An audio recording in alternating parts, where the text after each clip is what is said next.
Kalibaru Timur, Kelurahan Bandar Harjo, Semarang, Jawa Tengah, adalah rumah bagi Agus Sutandio. Sudut-sudut kampung ini telah menjadi saksi perjalanan hidupnya selama 23 tahun terakhir. Kampung ini telah memberi Agus rejeki menjadi ladang untuk menjajakan gas LPG. Bersama anak dan istri, Agus tinggal di rumah peninggalan orang tuanya yang dibangun sejak tahun 90-an.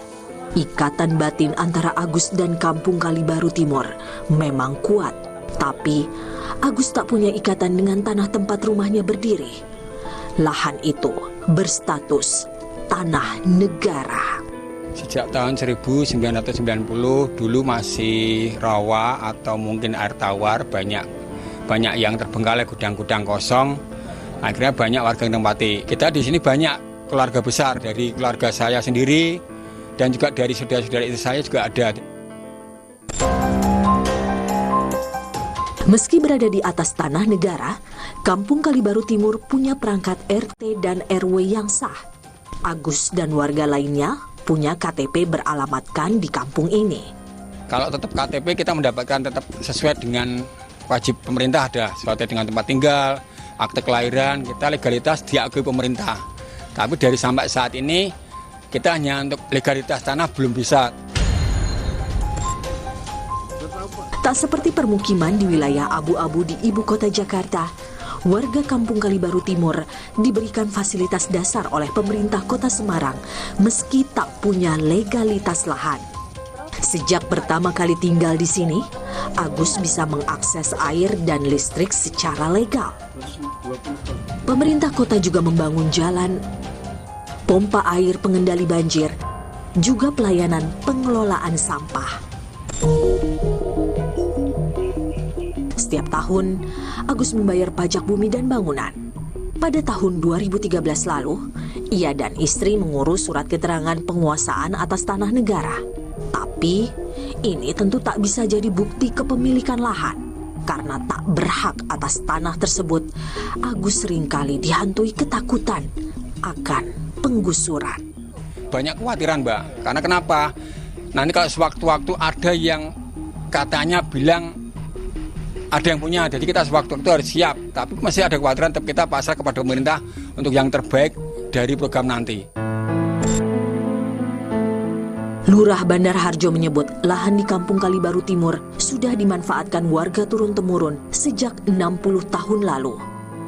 Namun karena tak pernah ada yang meminta lahan tersebut, warga bergeming.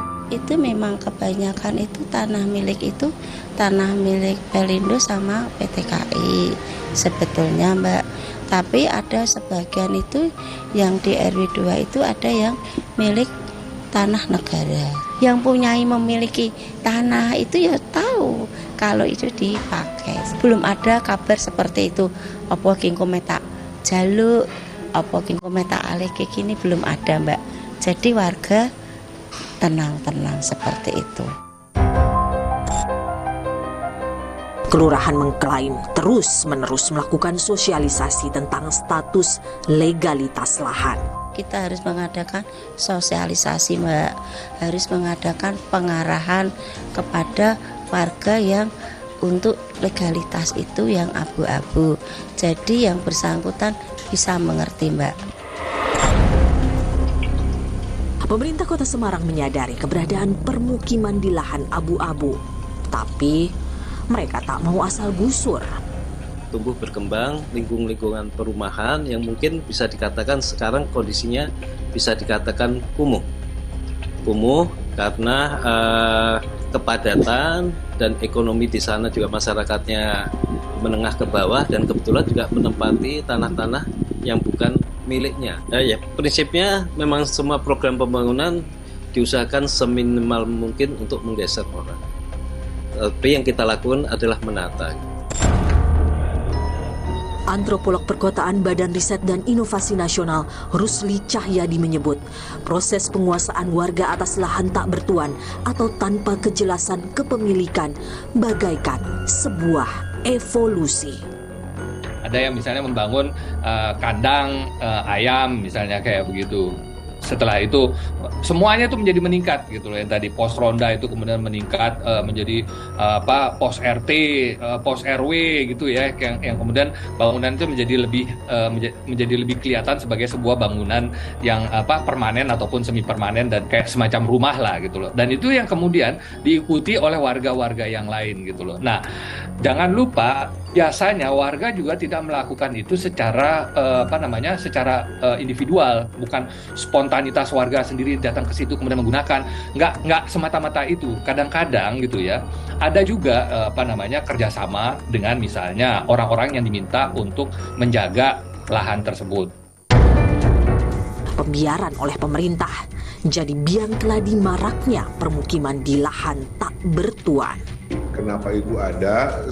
Sehingga warga itu merasa bahwa mereka berhak, gitu ya. Padahal mereka tidak punya sertifikat hak milik.